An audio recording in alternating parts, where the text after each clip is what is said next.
let's see what you got for us. Thanks, Jason. I appreciate it. Like Jason said, I appreciate y'all's time as well. This is something that we like to do as a company. My counterparts, there may be a few of them have joined us this morning, but we try to make ourselves available for our state associations and as well as our companies that are out there to just share back with the industry, whether it be education, whether it be coming out and supporting events and things like that. A couple of us spent the entire week in Louisiana last week. We about got washed away supporting one of our distributors down there. They did feed us well, and we enjoy that. But this talk that I put together, it's a little different than what you're normally going to see as an equipment talk. I call it tools of the trade. I'm going to go ahead and get to the next slide. If you guys want to grab this screenshot or whatever, my contact info is on the screen. Be happy to help you individually as a company or as an individual. If you need to reach out to me with equipment troubles or help with troubleshooting, I do travel extensively and do rebuild, hands-on type rebuild classes for our equipment. So anytime I can help, more than happy to help out. I will be out next week asking for a few prayers and thoughts next week. I'm having my second knee replacement. But that's not slowing me down. I ran hard all the way up till this week. I think I've had one week where I've been at home since the first of the year. But I will be back rolling again probably around the 1st of June. And I'm planning on coming to Texas for a couple of weeks during the month of June to work on some classes. So anything I can do to help, get with me between now and then. If I can squeeze you guys in while I'm in the area, I'd be happy to do that. So let's jump straight into it. This is basically a few slides on the front end. Don't fall asleep on me for the first few slides. I definitely like to get these out of the way. And then there's a bunch of pictures.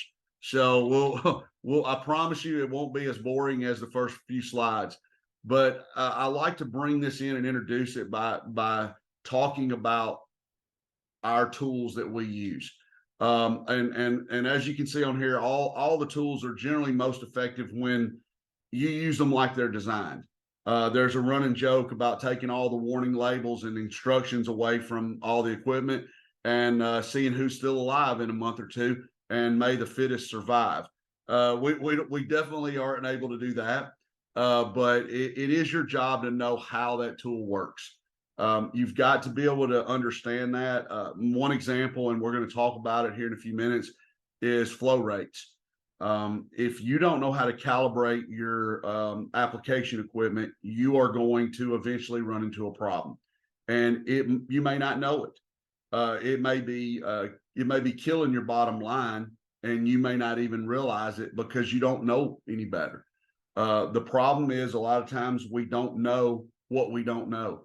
And that sounds silly, but if you're not aware of the fact that there is something affecting you, you can't adjust for it. So we want to make sure that you do. And hopefully this talk will at least get you thinking about a few things like that.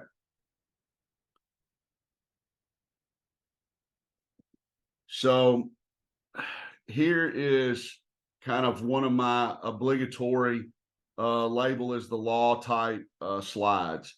We always want to follow state, federal, and local laws. Some locales have more restrictive rules in place. Now, for Texas, that may not be the case, but you must know the limitations in place to avoid these infractions. The possible repeal of pesticide preemption laws is one of the things that we always want to talk about. This is my soapbox. If you aren't aware of pesticide preemption, please look it up. There is a wealth of information out there on the internet talking about preemption laws and how some states and local jurisdictions are fighting against the federal government and wanting to put more restrictive regulations in place. We don't want that. As much as we complain about the EPA, we do not want individual locales setting their own rules. That could be a nightmare for us in the industry who serve multiple locales. If you are serving multiple counties or multiple municipalities and they all put their own rules in place, we are literally going to be dealing with a nightmare. So some states are allowing this despite federal law. I know of some instances in on the West Coast in Oregon, as well as in North Carolina on the East Coast, where some of the smaller jurisdictions have attempted to put more restrictive rules in place. We're fighting that as a whole, as an industry. NPMA is fighting that. So if you see that, if you see an opportunity to vote where that comes up, if it's something that happens in your area or in your state, know the ramifications of them putting these laws in place that are outside of the federal guidelines. And we definitely want to keep an eye on that. So off my soapbox now, we always want to read and follow our chemical labels. Again, I have that obligatory statement, the label is the law, but it is what it is. And that's why I was talking about pesticide preemption, because those labels are dictated by our Environmental Protection Agency, our EPA. So reading and understanding the label is the first step to remaining in compliance. We've got to make sure that we follow those rules. But they're not just important on pesticides, okay? Most of our tools have labels and instructions. And if we don't follow those, not only could we be out of compliance for how our pesticides are applied, we may think we're in compliance, we're mixing correctly, but we're not applying correctly. So we want to make sure that those local and federal laws and regulations regarding our safety, our workplace environment, our tool use, and application amounts are followed closely. You definitely don't want to have someone show up with that little graduated cylinder and start asking questions and asking you to put the nozzle in the bucket so they can check your amounts that you're applying. That's where we start getting down a rabbit hole. So let's start out with some different classifications of equipment. We all know about PPE. We use it every day. That's personal protective equipment. I'm adding in to this classification, safety equipment, inspection equipment, all these things I'm kind of lumping into one. We're going to also talk about application equipment and different tools and other things that go along with that, as well as even vehicles. So we'll talk about each type and their uses. Hopefully this talk kind of opens a few people's eyes. Some of you may be well versed in all the equipment available to us out there, but if not, by all means, let this sink in. And if you've got questions afterwards, you're welcome to shoot me an email, give me a call, and I'll be happy to point you in the right direction. So personal protective equipment is pretty self-explanatory. It's dictated on the pesticide label. That might include your safety goggles, chemical resistant gloves, long sleeves, maybe some sort of coveralls, whether they be reusable or disposable. We've got different ones there, respirators and other equipment. So we're going to add a few more things in. A lot of guys consider their bee suit to be another form of PPE. It may not be required, but sometimes that it's dictated by common sense that we want to use one. They may also be classified as safety equipment, not necessarily PPE. So safety equipment, a little broader scope from the PPE. Sometimes it's dictated by where we are, whether it be our facility that we're working in or the environment that we're working in. my daughter happens to be a health and safety administrator for a large environmental engineering company. And she is actually in Amarillo this week at a drill site. So she's having to use the same equipment that we have to use when we find ourselves in those types of situations. It may be a gas detector, intrinsic flashlights, safety harness, safety vests. A lot of that goes along with our ladders. If you're doing any sort of elevated work, whether it be on a lift, a ladder, whether you're doing actual application work or whether you're doing exclusion, bird work, these all require the use of harnesses, vests, things like that.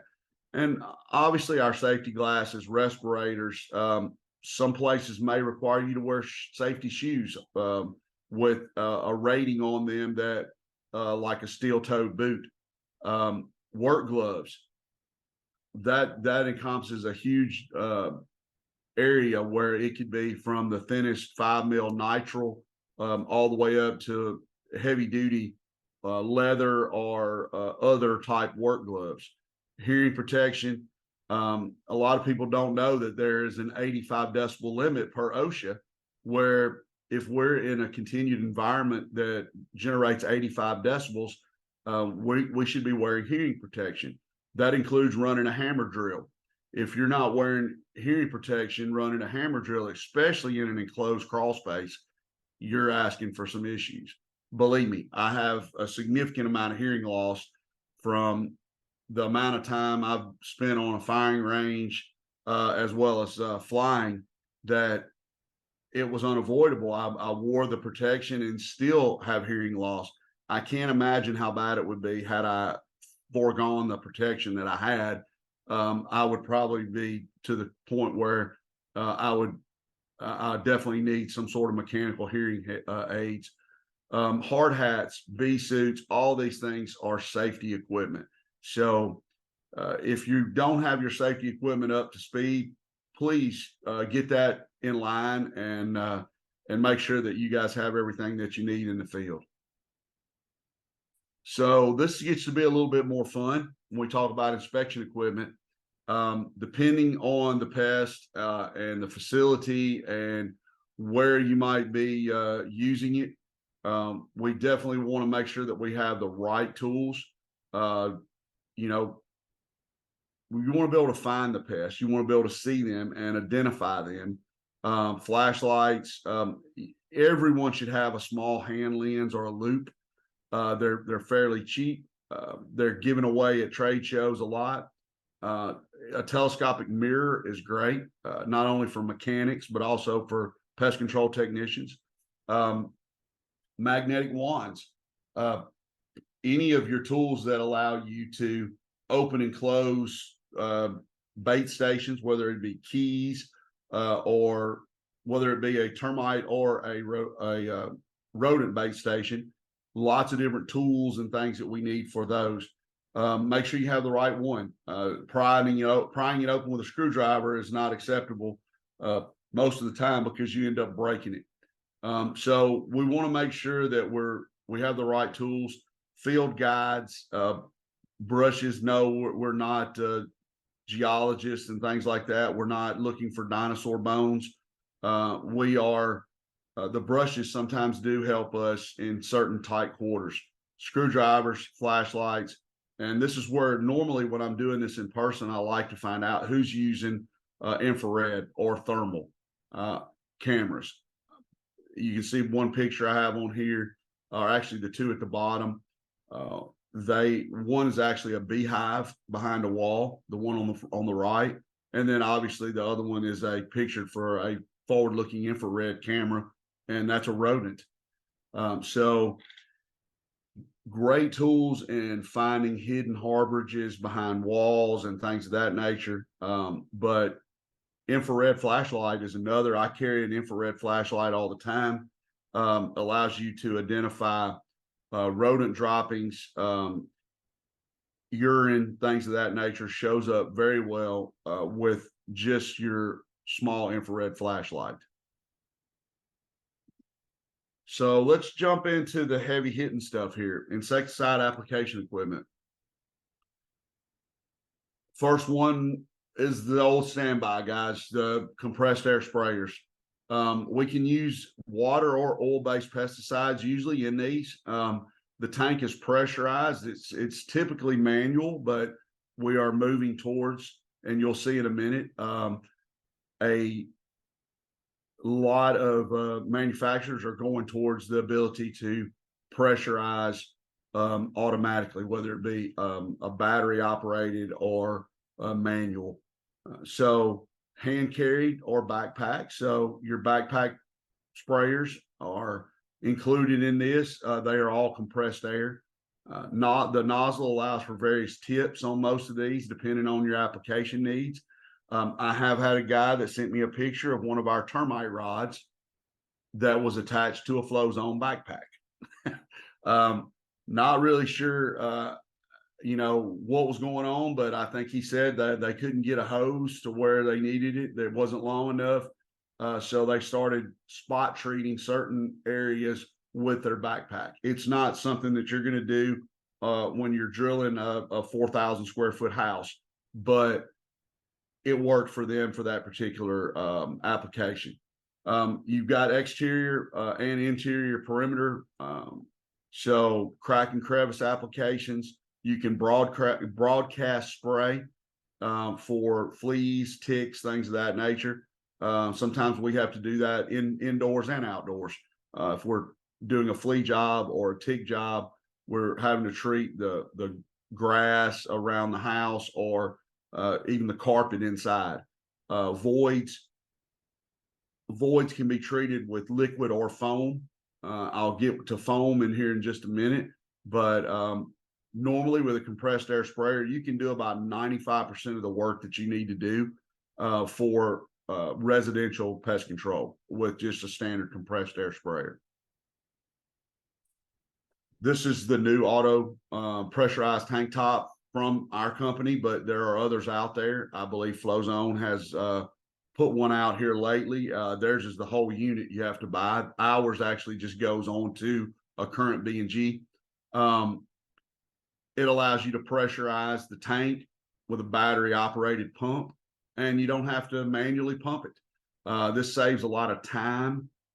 Generally, you're going to pump about 5 to 7 minutes per gallon. So if you could, let's say you're putting out 3 to 4 gallons a day of product, you're going to save somewhere in the neighborhood of 20 to 30 minutes of time of just pumping throughout the day. Not only that, these also are considerably better for us older guys who have tendonitis and shoulder problems and things like that. So something to think about. Price wise, they're getting much better out there as far as affordability. So let's get into sprayer calibration. We're talking about our compressed air sprayers. I'm going to briefly discuss this because I think it's super important that we know how they work. So given a manufacturer specified flow rate and a time interval, you can do a calibration. Once a tip is worn past that 15 to 20% mark, it's time for a replacement. It's just that simple. You are over applying when you get to that point. So a flow rate of 17 ounces per minute, that's the B&G coarse fan. That's just one example. Allows you to just use a simple 16.9 ounce water bottle in the field to check your calibration. 1 minute is all it takes. So for your tomaticide nozzles, most of those are designed to flow at 2 gallons per minute at 25 to 30 PSI.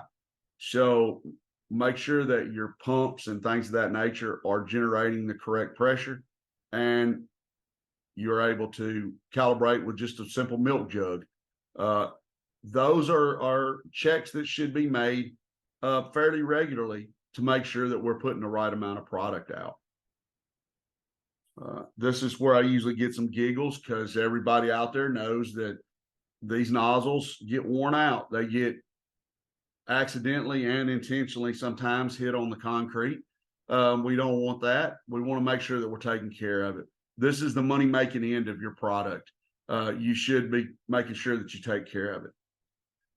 10% wear on a termite nozzle results in an additional 26 ounces per minute. So to put this in perspective, a 500-gallon pre-treat could result in an additional 50 gallons you needing that you really don't need because you are applying in excess due to your equipment wear.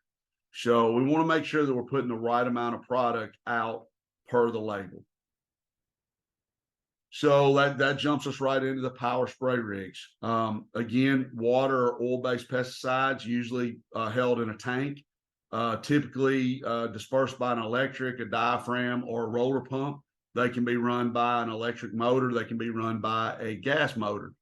There were some back in the day that were also run off of engine PTO.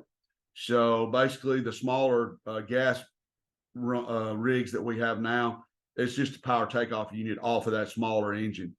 Liquid spray through the hose with a nozzle at the end. And generally we have a volume meter. If you can get one of those for that unit, it's a good idea. It lets you know how much product you're putting out. You don't need to calibrate in a milk jug if you have a volume or flow meter, because you can look at the meter by time and tell how much product you put out. These are great for exterior perimeter treatments, above or below grade, so termite treatments, post and pre-construction, ornamental uses, for turf. We have a lot of folks that generally have to use these on a daily basis for turf and ornamental. That is a huge market that's outside of our industry that we don't see as often, but there are some L&O guys that are doing both pest control as well. So, keep all this in mind as we're moving along, that, we want to make sure that you guys know exactly what you have and what you need when you go out on the job.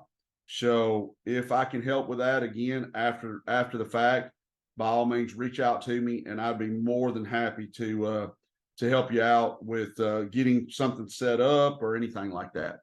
So move on. Let's talk about aerosols. A lot of guys know aerosols in a can. A lot of guys don't know aerosols where you generate your own.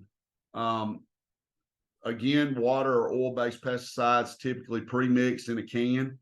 You're going to buy those. They're fairly expensive. They normally are bought by the case or by the can. But there are dispenser systems available. They allow mixed liquids, just like you would mix for your normal spray that you would get out of a can. You're going to get from one of these units. The B&G PAS is one example. Another example is the Actisol machine. They are both units that allow you to pre-mix and aerosolize your product. Typically will pay for themselves in a matter of a few months, where you would normally be buying a can of product that might be anywhere from $10 to $20. These units are not inexpensive, but when you're considering that you're getting anywhere from 8 to maybe 12 ounces of product for $15 to $20, you can mix a gallon of product for less than 3 and get the same result. That's where we start making money back on these products. Let's talk a little bit about fogging. Fogging, I don't think, is as prevalent as it used to be in pest control. I see the vector guys are still all about it. There are a few folks that are using a true ULV backpack to do backyard mosquito treatments. This is another place where I usually stop and ask for hands and take a poll as to who's doing these backyard mosquito treatments. But basically ULV cold foggers use air power to produce very small droplets under 50 microns. Water or oil-based formulations will work. The formulation actually hangs in the air. That lets you, with ULV, treat a space versus treating a surface. That's the difference, guys, between a mist blower on a backpack, like a steel, and a ULV cold fogger, like the Curtis Dynafog or any of the other backpack true ULV foggers. The difference is the droplet size. The ULV foggers will actually allow you to treat a space where you're going to get hang time, where the mist blowers do not.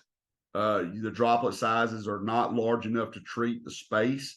You're only able to treat surfaces. So where you can treat shrubs and undersides of leaves and things of trees and things, grass and things like that, the true ULV allows you to treat the whole airspace as well as those surfaces. So just keep that in mind if you're making a decision down the line, whether you're going to move forward with a ULV versus a mist blower. The actual range is considerably different as well. You have to be very considerate on your mist blowers where you are pointing that thing, because they generally have a 50 to 80 foot throw, where the ULV foggers are going to be more of a 15 to 20 foot throw. So you have to be concerned about small backyards where you might have a neighbor with something on the other side of the fence that doesn't need insecticide put on it. We can also use these cold foggers, the small handhelds like the Hurricane there in the picture, for disinfection, interior control of small flies and stored product pests, exterior control, large flies, mosquitoes, larvae, things of that nature. We can put larvicide in. We sell a lot of these for disinfection to companies, even chicken farms, where you can't spray insecticide in there on the chickens, but they do use them for disinfection when they're cleaning the buildings out. Same thing with large flies, with feedlots and things of that nature. And that leads us into thermal fog. The droplets are even smaller. They are 50 microns or less, but they'll typically drop down even into that 6 to 20 micron size for thermal. We're using the heat to vaporize a formulation that gives us very small droplets. It stays in the air even longer than cold fog, killing all exposed insects. Thermal fog is generally truly for treating airspace. We get good interior control of small flies and stored product pests and warehouses and storage places, grain silos, things of that nature, or exterior control of large flies, mosquitoes and things of that nature.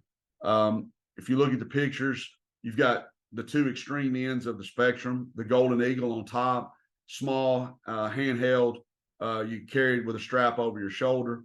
It's not super light, but it is designed to be handheld. Whereas the unit on the bottom picture is the 1200 from Curtis Dynafog that literally can fog 13 acres a minute. It uses a 30 to 55 gallon supply drum, and is a absolute beast for putting out fog. So we'll jump straight on into foamers. Generally, foaming is done. You guys that do commercial kitchens, you're well versed in foam, and also guys who maybe spot treat termites. One of my counterparts in the industry from BASF is Ronnie Holder. He covers Texas. Ronnie gives an absolutely stellar class on foaming for termites. If you have not seen Ronnie's class, highly recommend that you do if you're doing that type of work. But generally it includes the water, a foaming agent, and insecticide in a tank. It's pressurized, and then produces a foam which sticks to surfaces a little longer than spray. So we're cleaning drains. It can be used for sanitation, bioremediation. We can get rid of small fly harborages, drain flies, fruit flies, phorid flies, or void applications, like I said, for termite control. So moving on into bait guns. A lot of times I have guys tell me that they hate bait guns, that they just feel like that they're unnecessary. But you really wanted to be consistent in what we do. You want a calibrated bait gun. The two that I have in the pictures here, one is calibrated. That's denoted by the little knob on the back. The other is not. Either one is better than hand applying with the plunger and the syringe. They're designed to fit a syringe for gel bait or for standard type roach bait or ant bait. Some models are designed to be calibrated. You want accurate and consistent application. You cannot do crack and crevice with bait without a calibrated bait gun effectively. Now, I notice that I didn't say you can't do it, because you can, if you don't mind the fact that you are possibly wasting up to a third of the tube by not being consistent. If you can't see where you're putting it, then you can't be consistent in actually putting it out. So I highly recommend a bait gun, whether it be the B&G or whether it be another one. Anything you use is going to be more consistent than applying by hand. So hand application, just guessing the size is very difficult. Like I mentioned earlier, the amount of bait in that bottom picture, yes, there are 4 roaches feeding on it. However, that's enough bait for about 400 roaches. We don't need that much. Okay.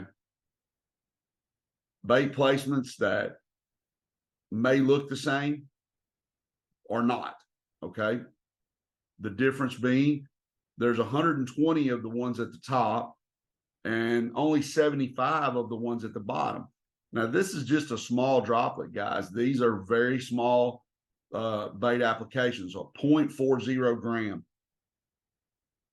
To give you some perspective as to the weight of a gram, a number 2 paper clip is 1 gram. So these are 1/4 and basically a little more than a third of a gram.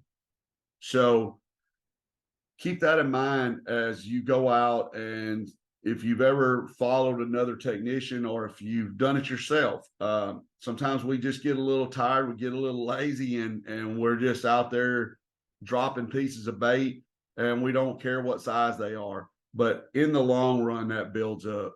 Okay, 120 of the one at the top versus 75 of the one at the bottom.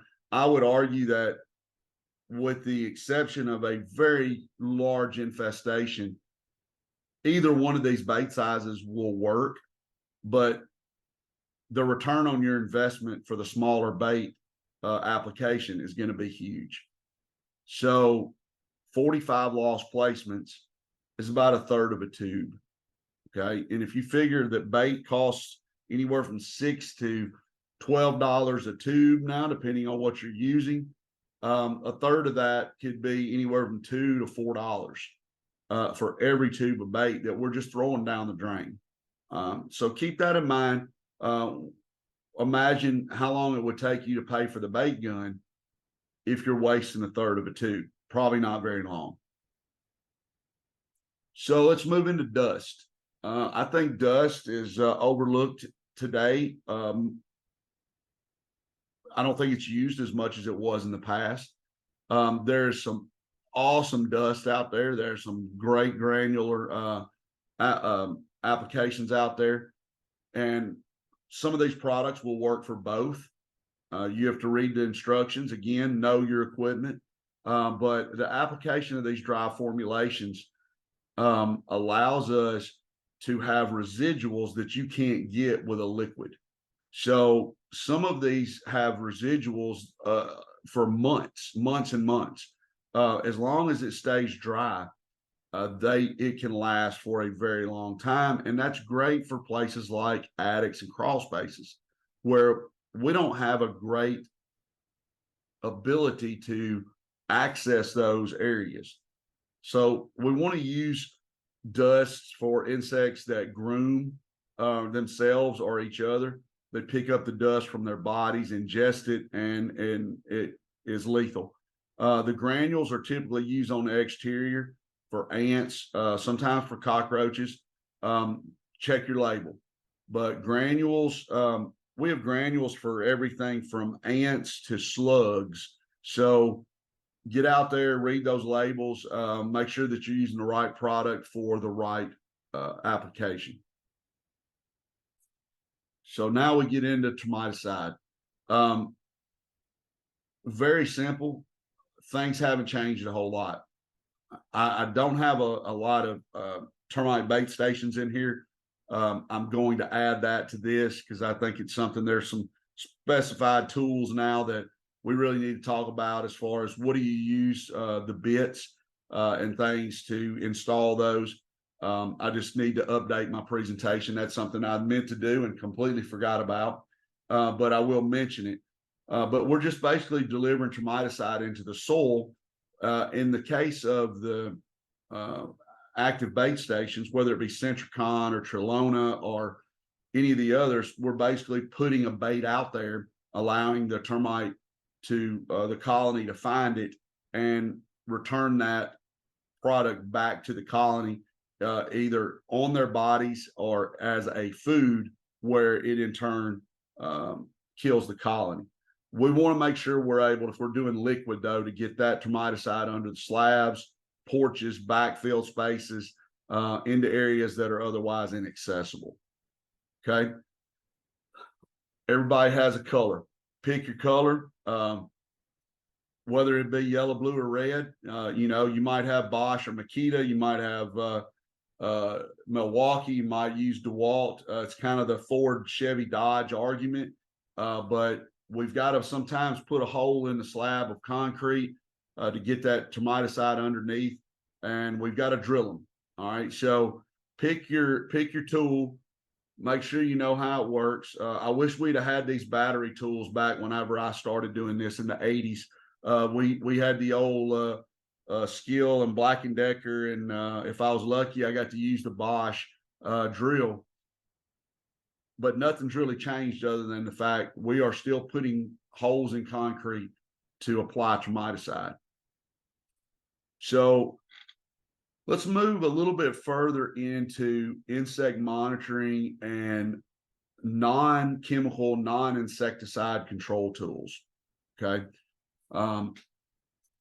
Just your typical insect monitoring glue boards. That's one of our first things we want to talk about. We're basically using them to check and see what's there. Are we being effective with our liquid dust or foam treatments? Some of these may have additional attractants, pheromones. Some are designed to capture rodents. We're going to talk about that in just a minute. They typically fold up for discrete placement. We don't want to leave them open. If they're designed to fold them. We don't want a toddler or somebody's cat or, their dog running around with a glue board stuck to them. That's a call we never want to get. Anywhere insects are a concern, but we want to keep them out of sight. Okay. If they're able to be seen, then obviously they're able to be touched.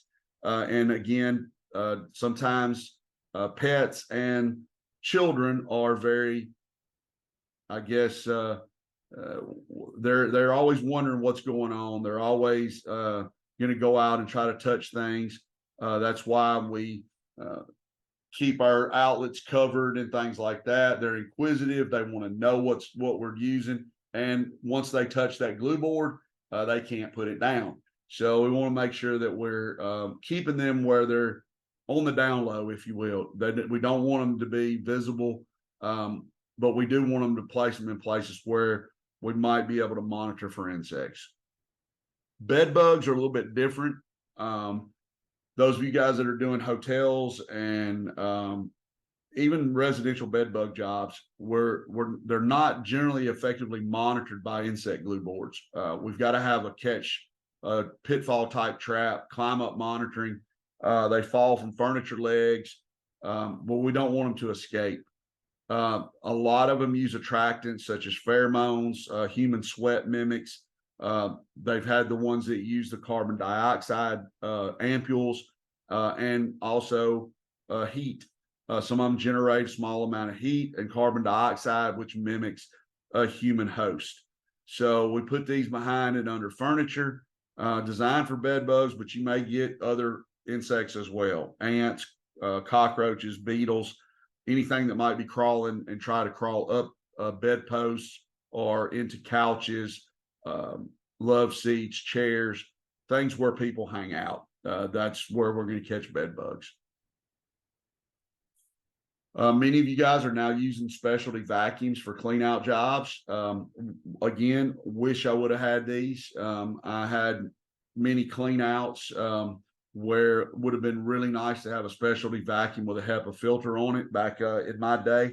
But we're talking about almost 40 years ago. So that was a while back. A few examples here in my photos. I don't have any affiliation with these companies, but I do know that the vacuums are great for clean outs because, again, you can go in, basically suck up live bugs with them and not have to deal with waiting until they're dead. And then normally they go into an enclosed bag where you can discard that bag and they're not able to escape. So some of our other traps or monitors are insect light traps. These are grid killers that I have on here. They're an electrified grid. Some of you may remember the old zappers that your parents might have had one on the porch, or you might still have one. Had a purple light and you turned it on at night and it zapped the bugs. Nobody ever told us when I was a kid that all that, if you put it on your back porch, all that thing was doing was inviting the bugs to come to the back porch. And I've had to explain that to many restaurant owners who wanted to put our insect light traps on the patio of their restaurant. Not a good idea. We want to keep them on the perimeter and draw the insects away from the dining area. So we want to keep these killing grids, though, away from food prep, dining areas, because generally what they do is they put a power source grid out there and it fries the insect. They will have insect parts exploding out of these. However, they're good for a lot of small flies, filth flies, other occasional invaders that might come in, but we don't want them around areas where we're eating or prepping food. Glue board traps are more often used for that. We're attracting insects to the lights with glue board or with light to the glue board, and we're monitoring populations. Some of you might have heard me mention before the talk that Pest has a new digital light out. It's not in here yet. We're launching it as we speak. It will be added to this presentation, but it allows us to be monitoring remotely, which is something that hasn't been available in the past. So this is where we're going to use in areas near food, back of house, front of house for restaurants. You see sconces like the one at the bottom that are used around dining areas and things. And a lot of people don't even know that they're a fly light, but it allows you to monitor your dining areas and things discreetly without triggering people to know that you think you have a problem. So we have store product pest pheromone traps that are out there and available. Either a sex aggregate or aggregate pheromone to track insects to a glue board, or maybe a pitfall trap. These are very species specific with the pheromones. It's either embedded in the glue or put in a dispenser.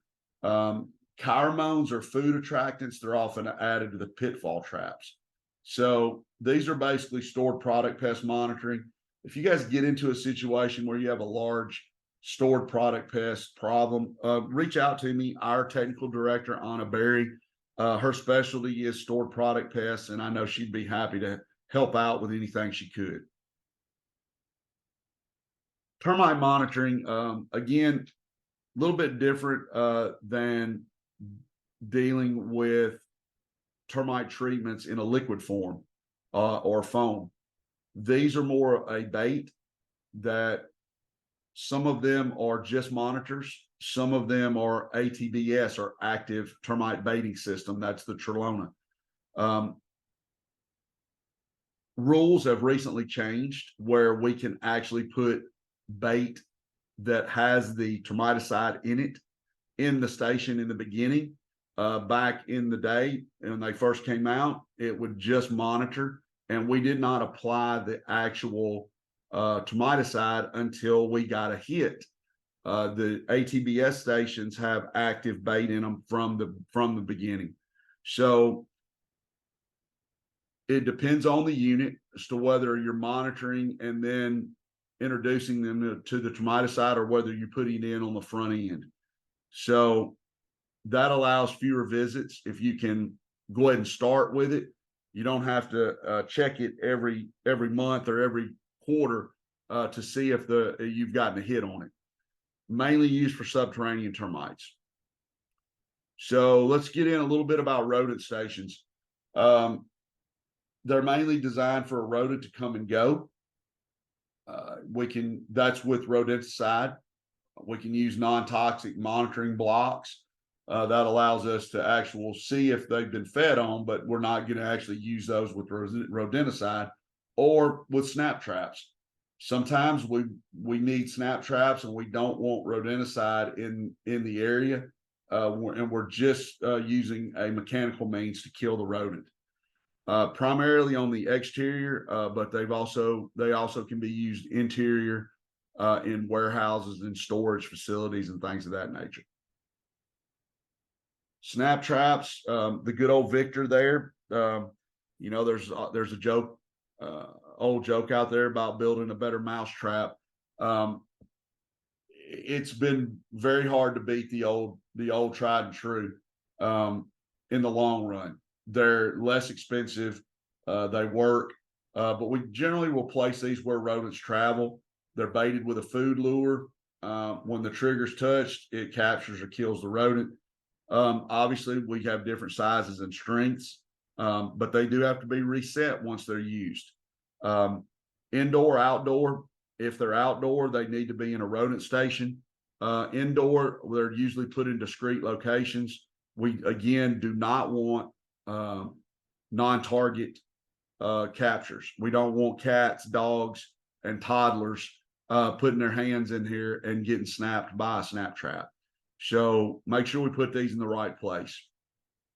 Multi-catches, like a 10 cat, multiple rodents. Some need to be reset after they're hit, some don't.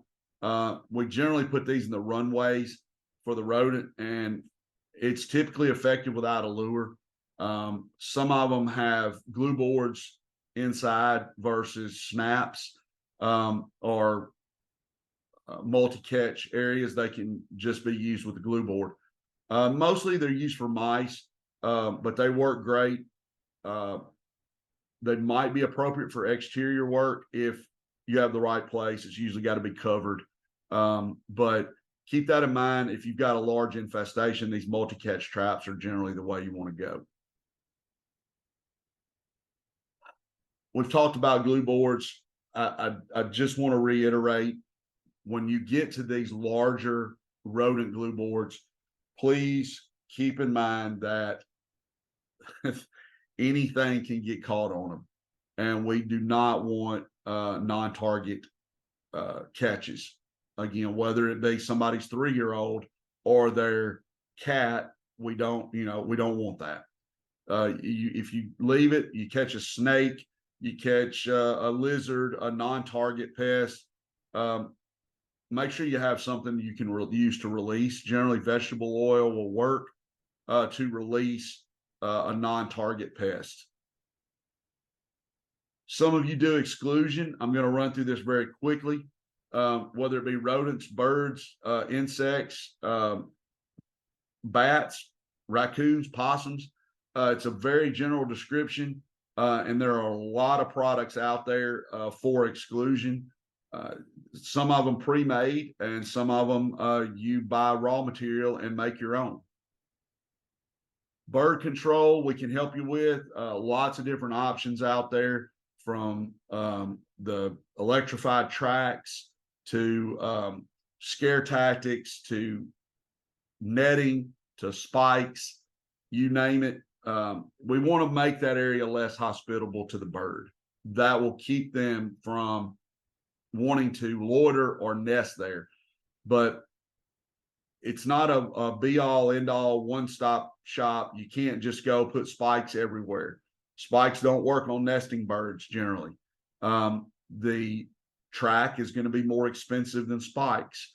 The net may be more expensive than either, but that may be your only option. It's a case by case basis. So if we can help with that, reach out to me. I got some really good bird experts on staff with Pelsis. So live traps, you guys that are doing wildlife, you know all about these. Captures without killing, depending on state and local law, it depends on whether you can either euthanize or release that animal in a different locale. So regulations on trap frequency checks and things like that, they're all dictated by your normally either Fish and Game or Department of Ag. So last category, we got just a couple minutes here. We're going to talk about our modes of transportation.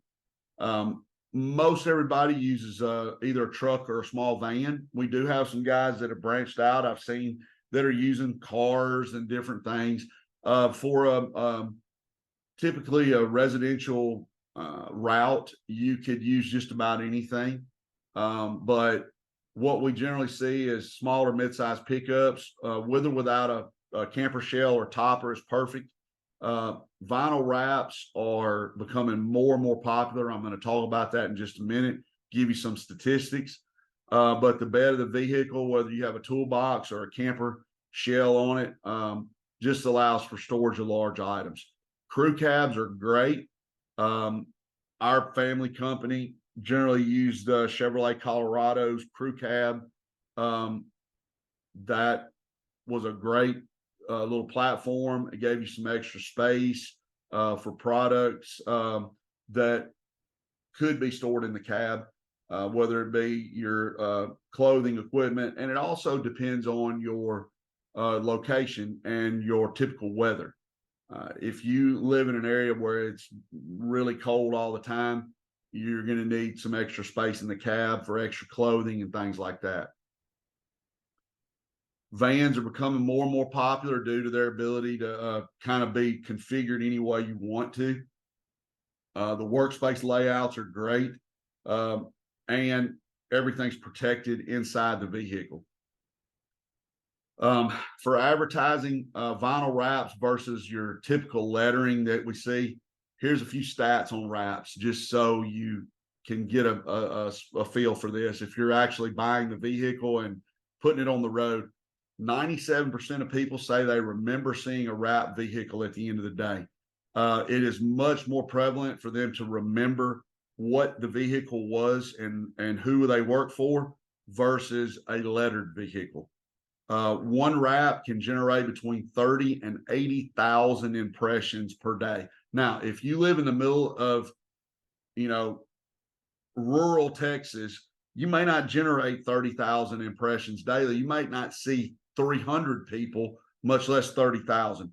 But the rural areas are a little different versus your urban areas. If you are in a highly competitive urban area, the wraps are definitely worth the money. They also protect the paint and help increase the vehicle trade-in value.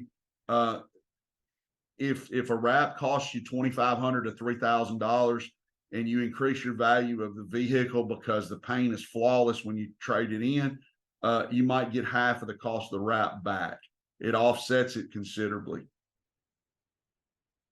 Examples of some spray rig storage for vans or trucks with toppers.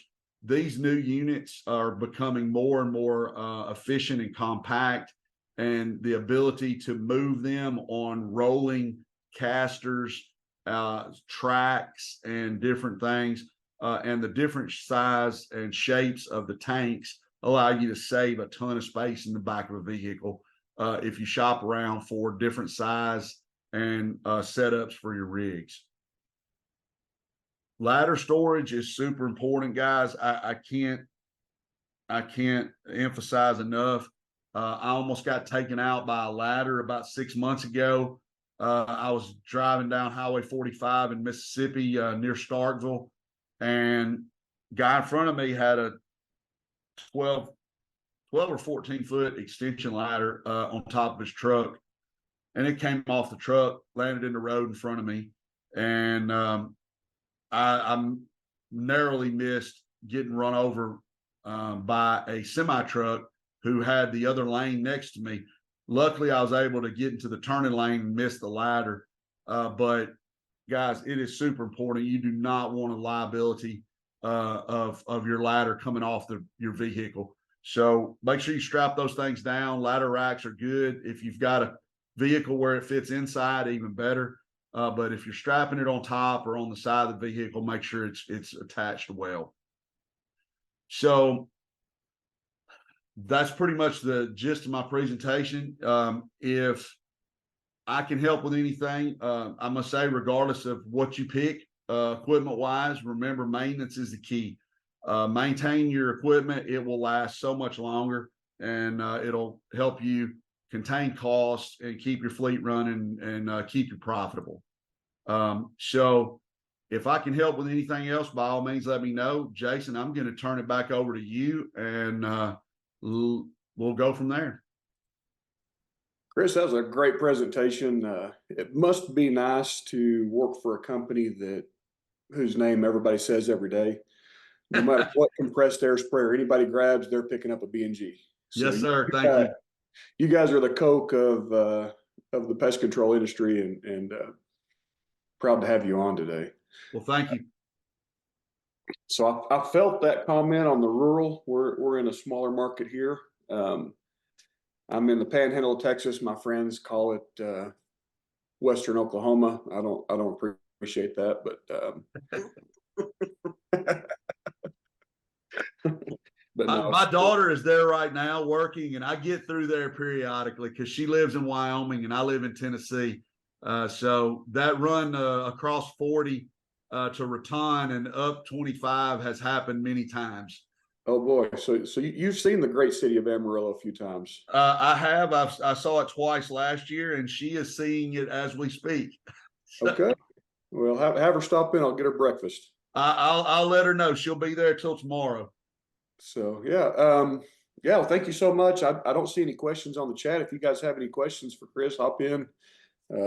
Let's get him in while we've got his wealth of knowledge on here. But I really appreciate you doing this talk for us. I appreciate you continually doing talks for us. It's very engaging and really helps drive the industry forward. Well, I'm here. Again, I'm not hard to find. You guys reach out if you need me. I have my counterpart, James Rodriguez, in Vegas. We've got Scott LaFave on the West Coast, and then I've got Craig Martell up in Pennsylvania, and I've got a couple other guys, Greg Lewis in North Carolina and Brandon Lee. We are all available, as well as I've got Mike Daughtry and Jeff Watts at Bird Be Gone, and they cover the entire country. And Jeff said if you guys need somebody later in the year to do a bird talk, he'd be more than happy to do it. So let us know if you got any more openings. If you want to do a bird talk, we can do that. We'll take a look at the schedule. That'd be great. And look forward to seeing you at Expo. It's gonna be a great event. All right, guys. I appreciate it. Real quick, Calvin has a question. He says, how long does the battery work on the B&G electric pump? And then Good question, Calvin. Thank you. What we're seeing is it runs about 20. I'm going to be conservative and say 20. We've gotten as many as 30 gallons from a charge. It is rechargeable, comes with a wall charger as well as a car charger.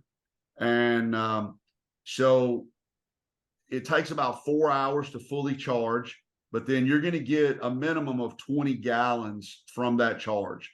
I've got guys that have been testing them in the field for about 16 months, and they're seeing basically they're charging them on the weekends. So a lot of longevity for that battery to last throughout the week, but it does come with a car charger. If you need to top it off over lunch or whatever, you can do that. Yeah, that's a really cool product. And I mean, if you're using volume, you'll probably use a backpack sprayer. A B&G sprayer, if you're putting out 30 gallons a day with a B&G sprayer, then just get 2 of them, have one charged in the truck. Yeah, this was more designed for guys that are going to run, anywhere from 1 to 4, 5, 6 gallons a day. Most guys aren't doing more than that. We're realistic in knowing that. We're like I said, my guy that does he does 2 to 3 gallons a day. That's been testing this for me for about 16 months, and he charges it on the weekends. He's not bringing it in every night and charging it. But he's doing very well with it. We've gotten some good feedback from the guys in the field, and they're, we're steadily working on improvements and things like that. Yeah, and the great thing about that, you still have your manual pump that you can carry if your battery ever did go dead. But I highly recommend that. Of a job. Yeah, I highly recommend keeping your manual pump. Obviously, anything mechanical can fail. When we get to electronics, that failure rate tends to be higher than mechanical type products. So batteries, wiring, things like that. But we've had very good feedback on these. The first generation that got launched right at the beginning of COVID, we had issues with, and we pulled them back and relaunched them this past month. All the major distributors have them. So Viserys, Target, Oldham, and all your online places all have them. So reach out to them if you're interested. They're running in that mid to upper $200 range, and that's a great deal better than it was in the beginning when the first generation came out. They were over $400. We worked to get that price down to where it's affordable for even like the one-man shows out there. I've got a lot of guys that have reached out and grabbed these over the last couple of weeks. It's a great investment to maintain proper flow. If you overpressure a hand pump, which your tendency probably is to do that, you're running on too much pressure, putting out too much product initially, then it's going to taper off, and